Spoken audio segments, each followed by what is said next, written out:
About 2006, I was in Highland, Papua New Guinea, far out in the bush, interviewing an old tribal leader who was a renowned peacemaker. And it was at a very difficult time because among the Enga of Papua New Guinea, the bow and arrow had been replaced by shotguns and high-powered weapons almost overnight. And it was devastating. Schools were burned, churches were burned, people were killed, there was warfare all around. So I said to him, you know, this is terrible what you people are doing, what's happening to you, you know, what's going to be your future? And he looked at me and he said, well, you know, I have a grandson in town and he has a house with something called a television. And every once in a while I go down there and look at the television. And seems to me that your tribe has a war going on too. And then he said, pretty bad one. Maybe that's where our guns are coming from. So anyway, so tonight, tribes old and new. I'm a cultural anthropologist at the University of, at Arizona State University and the University of Utah. And I'm going to just try to present an idea of what tribes might have been like throughout much of human history. I'm trying to give you an example to sort of think on of what a tribe might have been like during our evolution. I've been working with Enga, who are Highland horticulturalists, numbering about 500,000, and the colonial administration and contact with missions only occurred in the 1950s and 1960s, so we are fairly close, you know, to tribes of the past, and the elders remember this.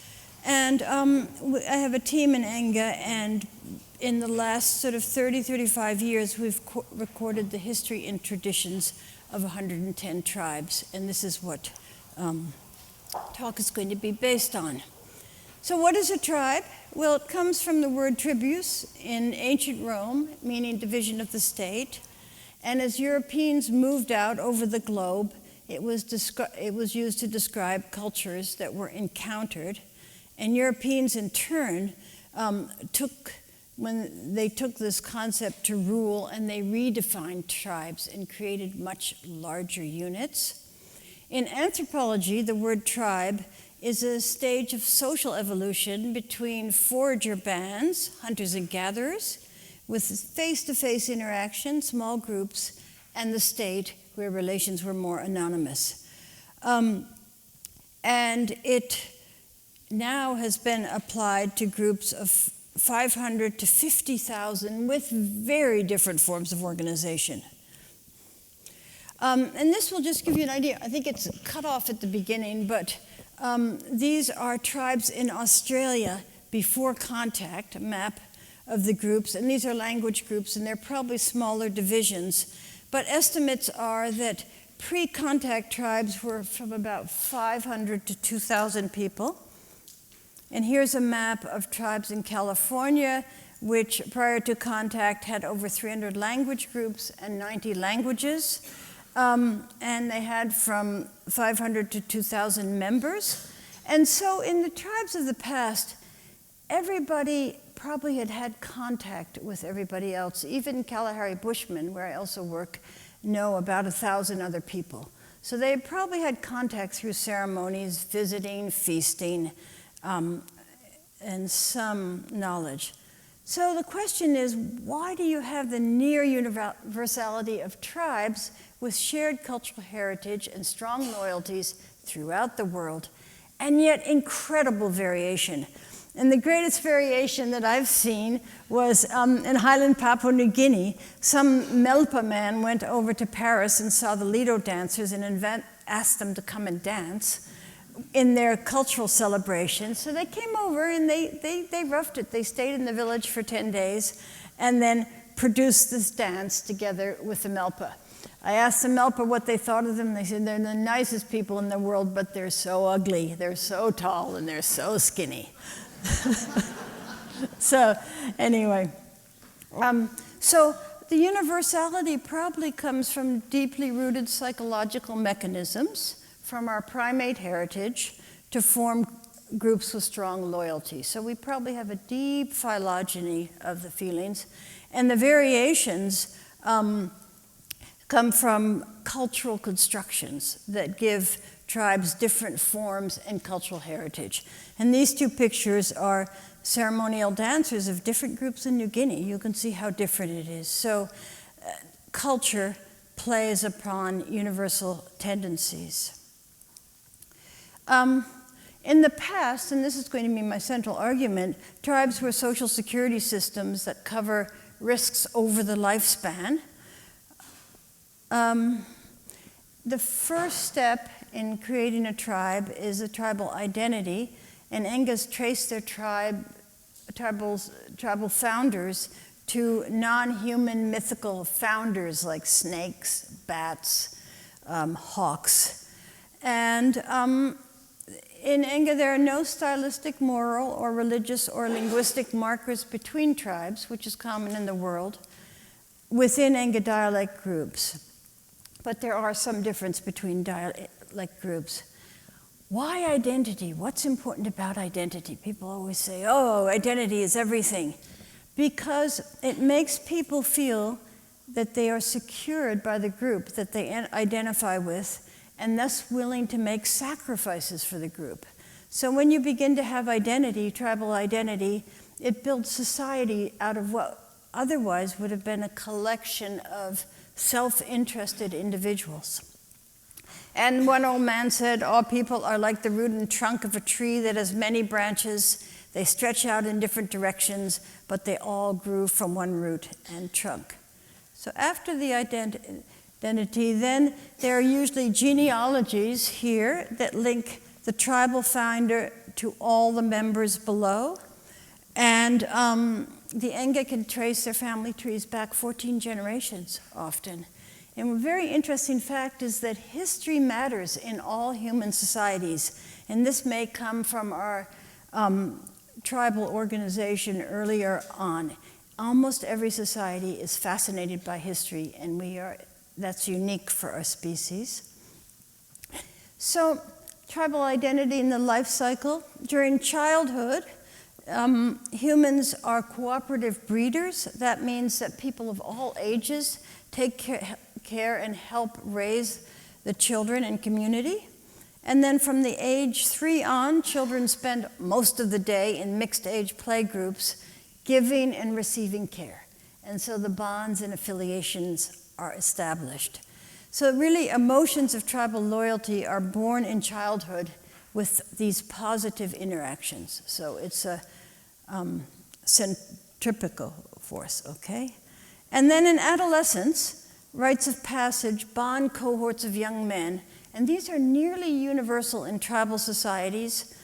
These are young men, young Enga men. You can see how young and tender they are and terrified, and they're going into the initiation to be turned into men. And they're instilled with morals, respect of elders, discipline, obedience, hard work, responsibility, group loyalty, and trust, big one. There's no emphasis on warfare in these initiations.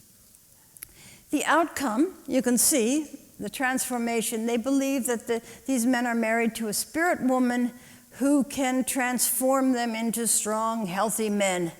And if they go astray and have relations with human women, she will sanction them, and they will not be transformed. So that's a way of keeping them in line. But you can see the difference here.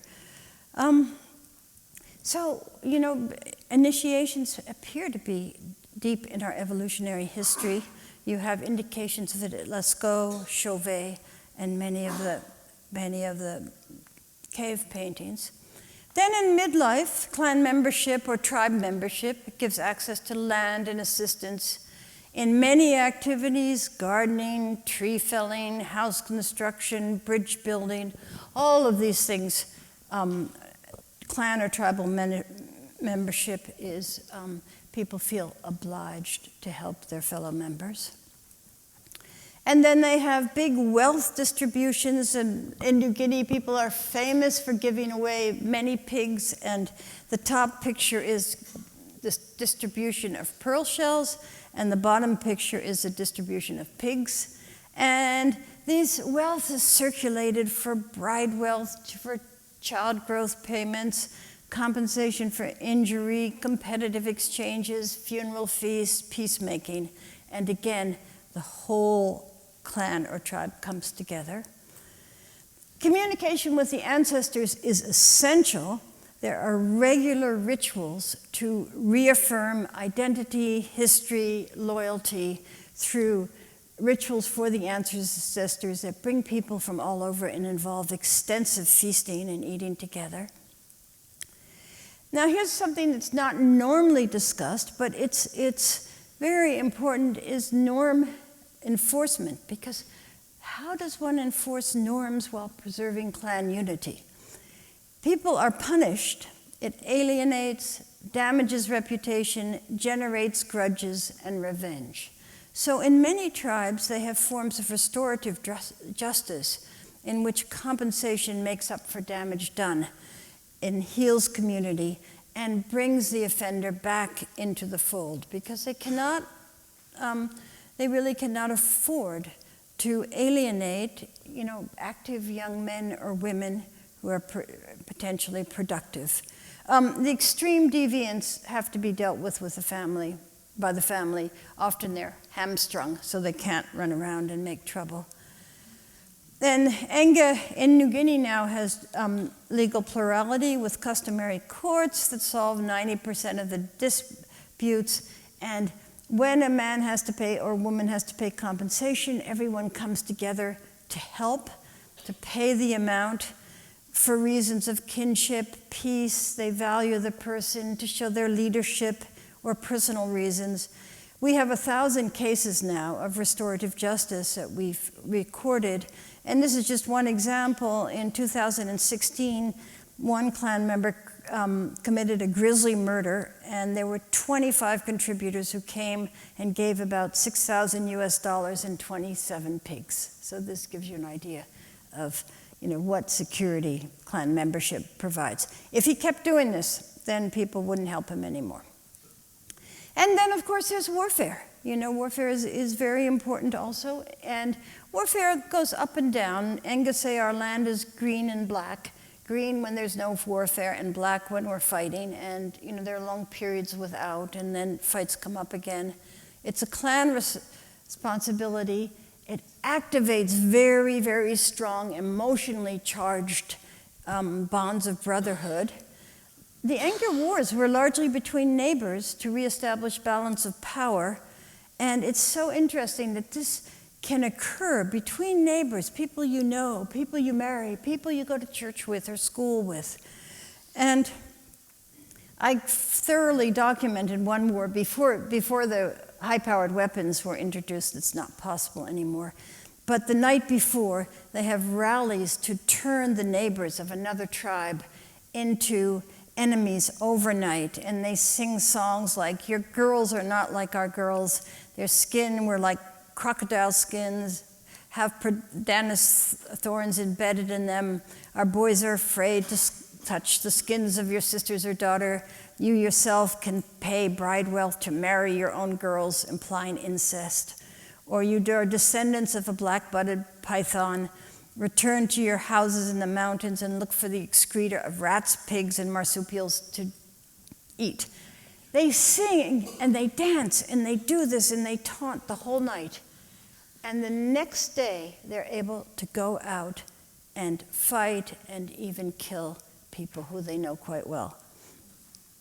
And then you have peacemaking, which is also a clan enterprise. So usually after 2 or 4 deaths in the past, peace was called. War reparations were paid for death and destruction. All families contributed, and food sharing with the neighboring clan with whom they were fighting rehumanizes the enemy. It reopens marriage, and then the balance of power and exchange ties are renewed. And you can see in the picture here of the man with the pork the enthusiasm with which people are giving as a group to restore ties. So humans have 2 social strategies. One are corporate group strategies, clans, tribes, Cooperate is a united group, what I've described up to now, but they also have network strategies in which individuals form networks of mutual support with others outside the group, usually through marriage ties, and it opens boundaries, creates strong ties of social support, and is the basis for vast networks of exchange. And the Enga had networks of exchange involving 250 clans or tribes and 40,000 people, and the wealth would move from one to the other. But the best evidence against pure xenophobia and closed boundaries is multilingualism. In Oceania, Africa, South America, most people in tribal groupings can speak 2 to 4 languages. In some countries, they speak 5 to 9 because the mothers can speak one and the grandmothers another, and because they're trading with people. So these tribes are not closed. Interactions with others is very important. Now I'll just talk for a minute. There's no timer here, so I don't know where I am, but on transforming tribalism. With increasing social complexity, old tribes break down and new tribes or ethnicity are formed out of the exercise of power. In our country, we can see, for instance, American Indians before, of course, were hundreds of many little groups. And when they built the National Museum in DC, this was uniting them into one group so they could exercise power. The same thing went on, of course, with the switch from Negroes from many, many African countries to blacks. And so new tribes, okay, 56, okay, I gotta move. It just came on. Okay, so religious dominant, missions abolish. In Enga, where I work, missions have abolished many tribal traditions, and so new tribes develop. Some of them are religious dominations. They're peaceful but competitive. They're united by church activities, schools, and health facilities. Another form of tribes are the youth versus the elders.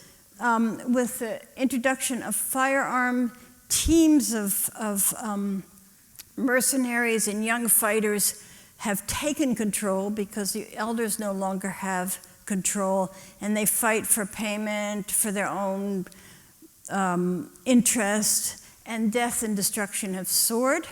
And one old peacemaker said that they came up to him with a gun and said, "Old man, your time has come and gone." Okay, then we have political tribes forming, like in this country. The winner takes it all. He gives most of his benefits to supporters. And here, when you begin to have broader politics, moral issues enter as texting and Facebook are used to promote or demote candidates. With modern technology, candidates are no longer vetted by face-to-face communication, and fake news is flourishing. And you can see the energy in this. I'm almost done here, and so, okay. You have 3 months of ecstatic campaigning, and votes are purchased. There's strong tribal or political loyalties with no element of social security, frequent violence, new factions in society. So in summary, tribes are based on evolved psychological dispositions and cultural constructions. That's the first point I wanted to make. I'm running out of time. And the second is that in small-scale societies, tribes cover needs from birth to death. Sentiments of tribal unity begin in childhood and are constantly reinforced through ceremony, defense, festivals. Individuals have broad networks outside the tribe. Hostility can be activated and deactivated overnight. And with technology, in-group dispositions are expanded to fashion, as in our country, large pseudo-tribes tied to moral values and the exercise of power. Tribalism, it's not driven by instincts out of the past, culture's in the driver's seat, and can leverage sentiments for better or for worse. Thank you.